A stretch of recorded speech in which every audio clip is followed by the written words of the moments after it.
Hello Ram Ram ji सभी भाई बहनों को। और मैं आज आपको ऐसी बात बताना चाहती हूँ कि तो मेरे मन में एक दुख है, वो मैं आप लोगों के साथ व्यक्त करना चाहती हूँ कि मेरी एक फ्रेंड थी। वो उसके साथ क्या हुआ, वो पहले वो अपने हस्बैंड के साथ आर्मी में रहती थी, साथ में उसके 2 बच्चे थे और एक बेटी एक बेटा। तो उसकी बेटी 5 साल की थी, तब वो खेलते खेलते अचानक दीवार के टकरा गई, सर में लग गई, तो वो ख़त्म हो गई सर में लगने से हॉस्पिटल में जाते ही। फिर वो 5 साल बाद में वो अपने घर आई। घर आने के बाद में धीरे धीरे वो बुलाने की कोशिश की। फिर उसका आदमी रिटायर हो गया, तो वो घर पे आके एक बात सोची कि मैं कैसे व्यस्त रहूं।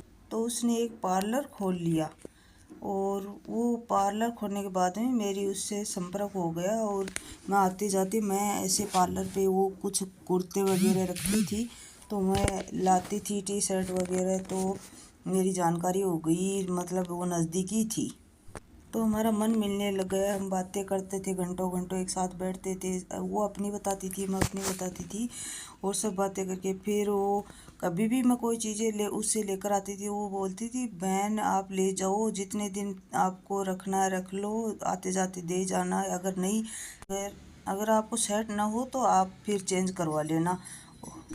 तो कभी मैं जाती थी तो मिलती रहती थी, हम दोनों एक साथ बातें करती रहती थी। फिर अचानक मैं बहुत 1 साल से, मतलब 5 महीने से गई उसके पास।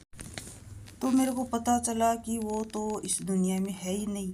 तो फिर मैंने पता किया भाई क्या हुआ इसको। ये तो मेरी बहुत क्लोज थी और हम दोनों लेडीज मतलब एक जैसा मन मिलता था हमारा, तो एक दूसरे के साथ बातें शेयर करती थी हम।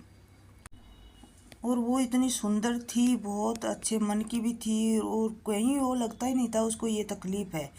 वो क्या हुआ, मेरे को ये पता चला कि उसको अचानक चक्कर आने शुरू हुए। वो चलते चलते गिर गई तो उसको हॉस्पिटल में चेकअप करवाया, दिखाया, जयपुर दिखाया, दिल्ली दिखाया। तो वहाँ क्या निकला कि उसके सिर में ट्यूमर है।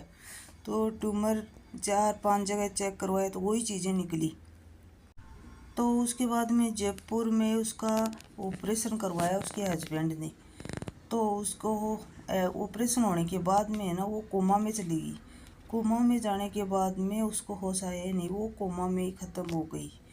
तो ये मेरे को इतनी दुख की, मतलब पूछो ही मत, इतना गहरा दुख लगा है मेरे को कि मैं सोच नहीं सकती ऐसे कैसे एक अच्छी औरत भगवान ले सकता है। पहले उसकी बेटी उस स्थिति में सिर में चोट आने से चली गई, उसके बाद में इसी अभी 6 नवंबर की बात है, तो देखो उसी सिर में ट्यूमर निकलने से वो चली गई। देखो अचानक से उसके चक्कर आना शुरू हुआ और वो उस दुनिया में नहीं रही। तो ये मेरे लिए बहुत दुख का, मैंने एक अच्छी फ्रेंड खो दी मेरी। तो मैं सोची कि मैं घर आई हूँ तो मैं उससे मिल के आती हूँ। तो मिलने से पहले मेरे को ये समाचार मिला कि वो कल ही ख़त्म हो चुकी है।